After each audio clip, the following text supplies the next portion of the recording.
Hey guys, it's Ghost Queen. It's Thursday. It's very, very humid here in Louisiana. And today I just decided it was time for the next installment in my Path of the Crone series. And we're going to talk about the mother. So, I know that everything I'm talking about thus far isn't necessarily directly related to paganism or witchcraft, but we're big on talking about the path, aren't we? Well, this is the path for me, and the path matters. And the path isn't broken.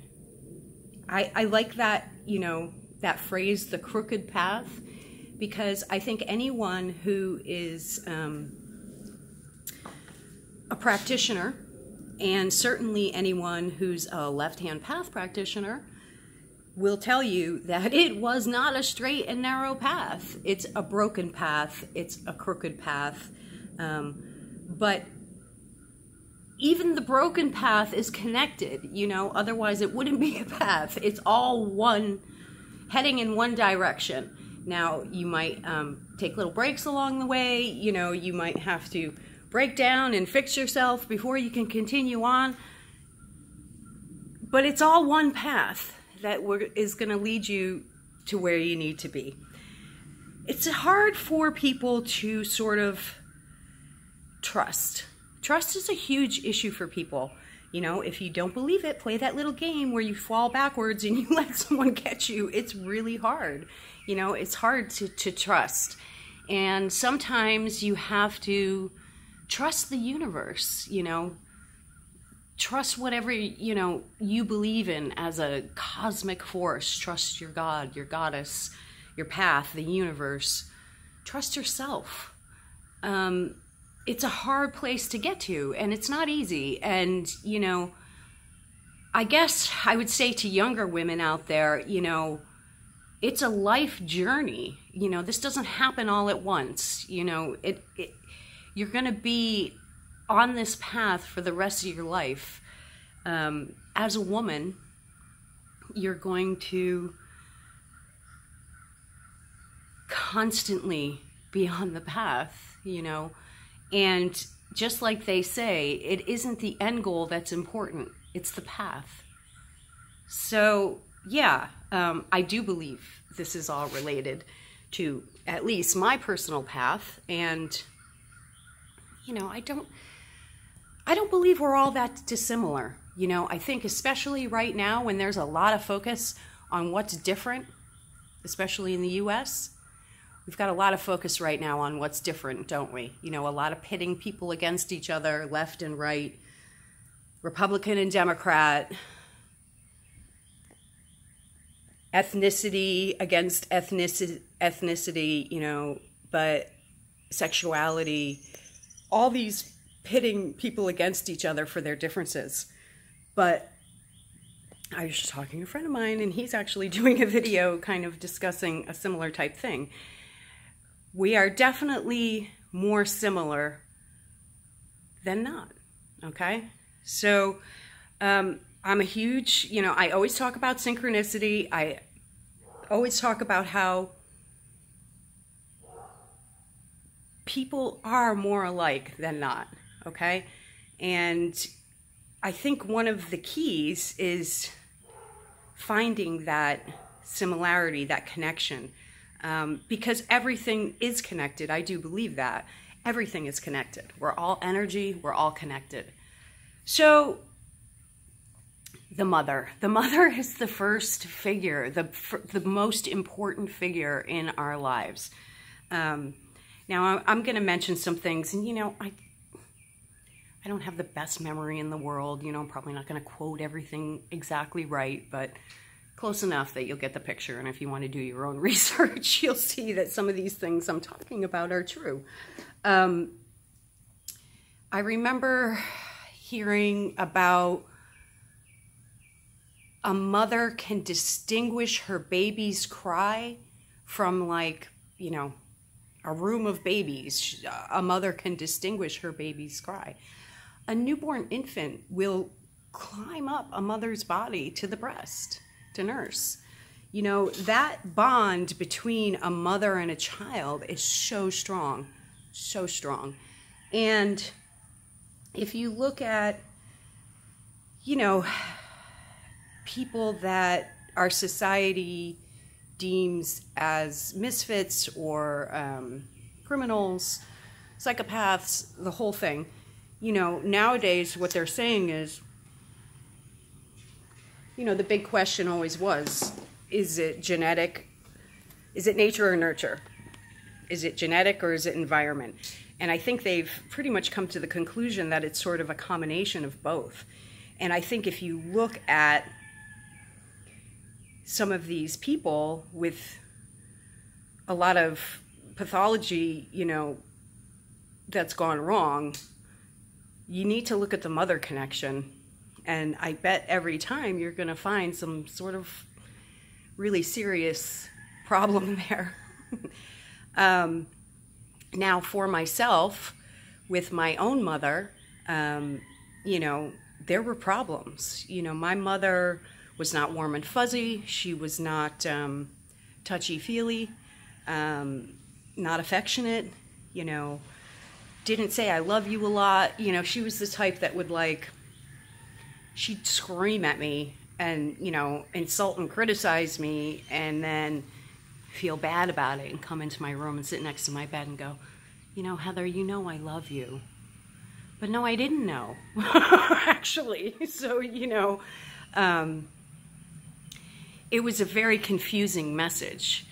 You know, all children are looking for that sense of unconditional love. And, you know, when you're sort of given the message that that's actually not true, there are conditions, and, you know, I'm only going to love you if you're like this, it's a confusing message to send a child.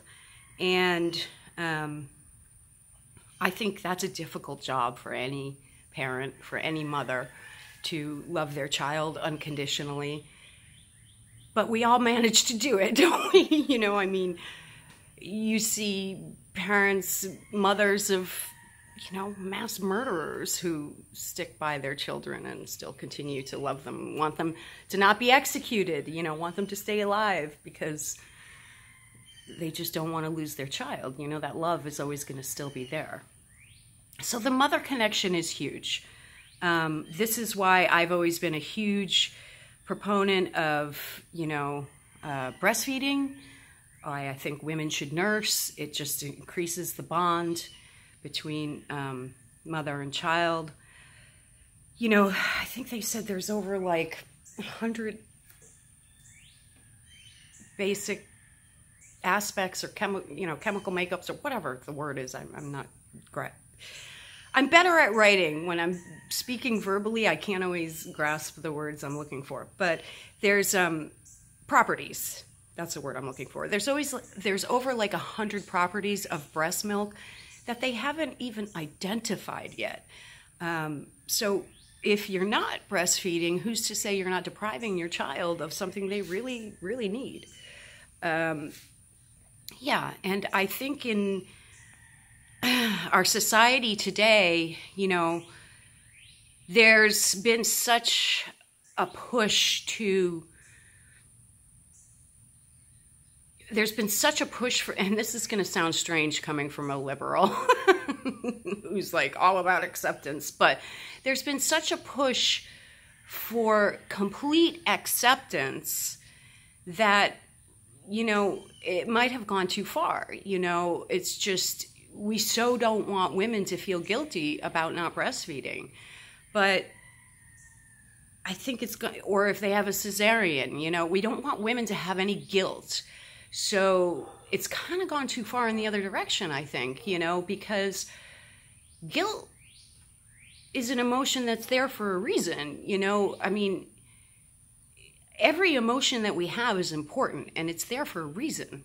And, you know, maybe a little guilt is okay, you know, and you have to get to a point in your life where you're comfortable enough with yourself and secure and confident enough in yourself that you can handle those emotions and recognize what they are recognize why you're feeling it, and then let it go, let it go by, and then heal.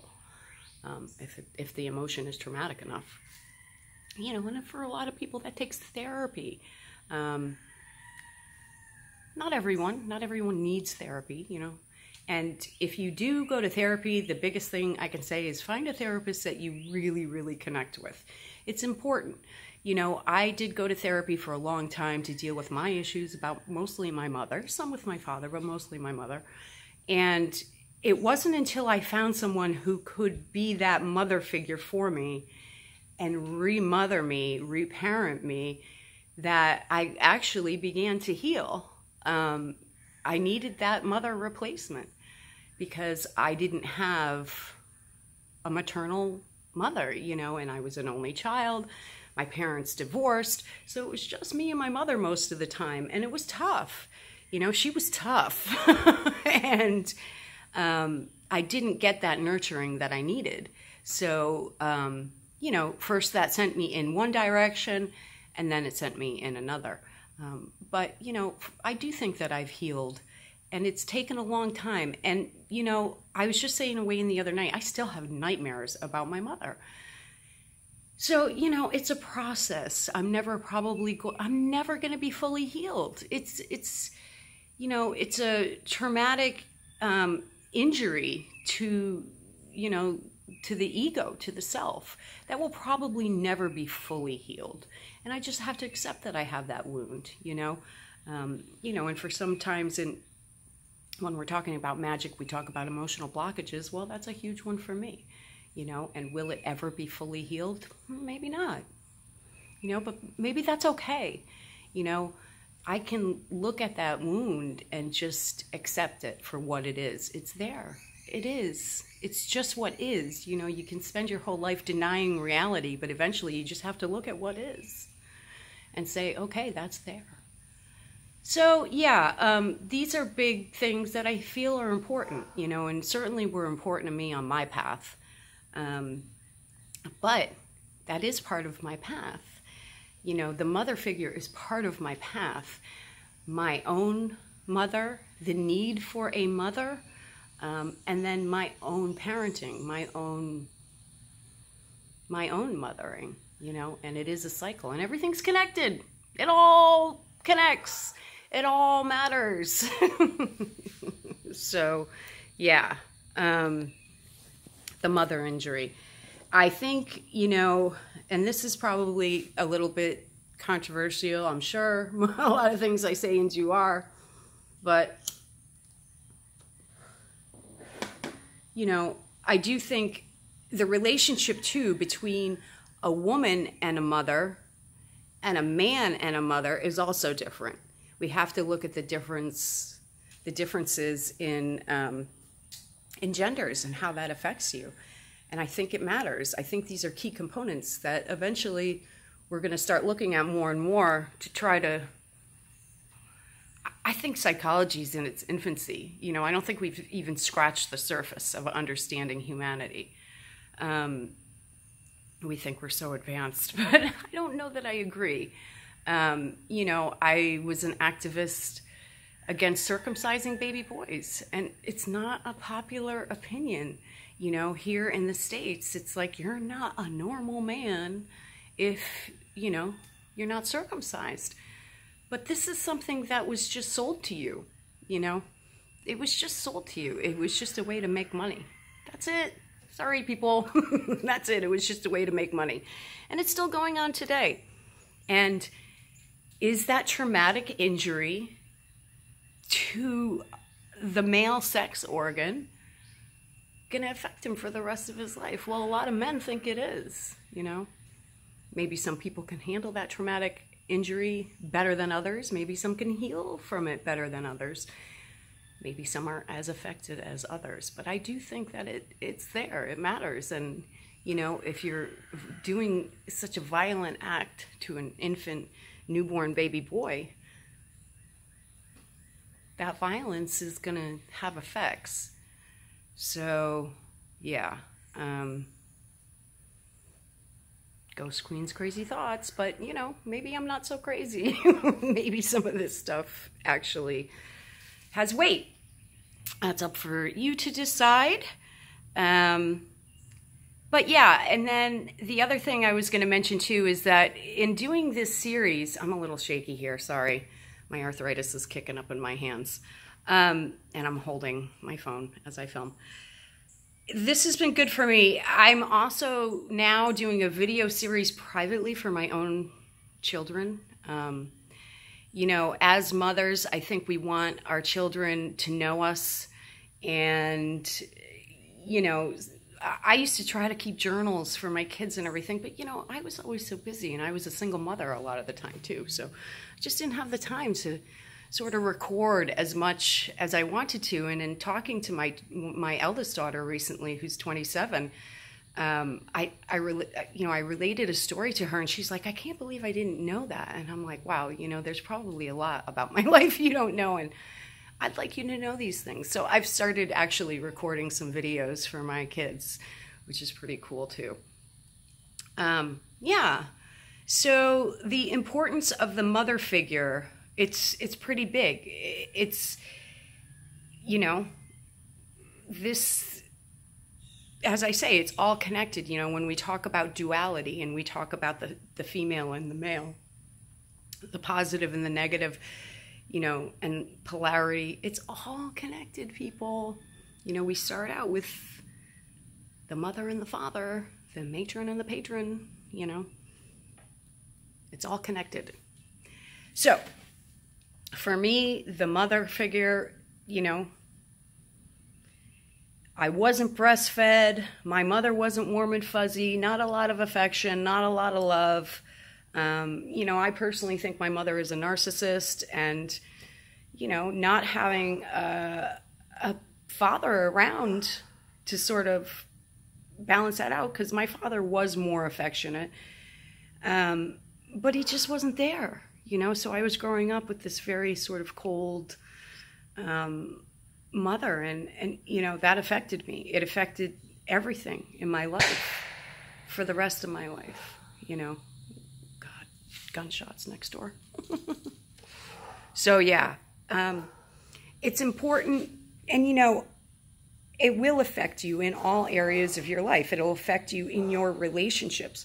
You know, psychologists say that we play out our childhood dramas in the romantic relationships that we then get involved in later in life. And I do think that's true. I've certainly seen it play out in my own life, and it's still going on even today. But I've made improvements, you know, I've learned, and I've improved things, and I've learned to know myself in a lot of really important ways, you know, that have affected my relationships, not just romantic, my friendships, my family relationships, and my romantic connections, all of it. It's all connected. And I do think there isn't one person on a path in the craft who hasn't been on a journey of self-discovery. I see a lot of similarities, you know. I see a lot of people first, you know, getting into Buddhism and the New Age movement and yoga and meditation, you know, before they end up here. And it was the same for me. So, yeah, the mother. I encourage everyone to look at their own relationships with their mother and, you know, do some self-analyzing, maybe get an analyst to help you do that if it's necessary and need be. These are relationships that are our first relationships, and they matter, and they affect you for the rest of your life. So you need to deal with it, you know, you need to face it, confront it, and deal with it. Otherwise, you know, it will cause problems in your life. You need to face it. You need to be able to look at it. And, you know, when you can look at something in the face and face it and accept it and take it in and feel it, and then really marinate in the pain, that's the first step to healing and moving past it. And, you know, loving yourself. ultimately is what it comes down to. So hope that helps somebody out there. And yeah, every idea that I get in this little series that I'm doing sort of leads to the next idea, and to the next, and to the next. And there's so many things I want to talk about and share. And I hope this is enjoyable to somebody out there. And I'm sweating. My dog is in the backyard barking because she's tied up for the moment so I could make a video. It's so humid here. Last night it was like, I don't know, 94% humidity or something. You could come out in the middle of the night and just have this sheen of sweat all over your whole body. Yeah, it's different. It's different, especially for a northerner like me. It's like, whoa, I've never dealt with this humidity before. It's probably really good for your skin. I have no makeup on other than lipstick. Otherwise, I'd have like foundation and mascara running down my face. But it's probably really good for your skin. Okay, guys, it's Thursday. I hope everybody has a great weekend.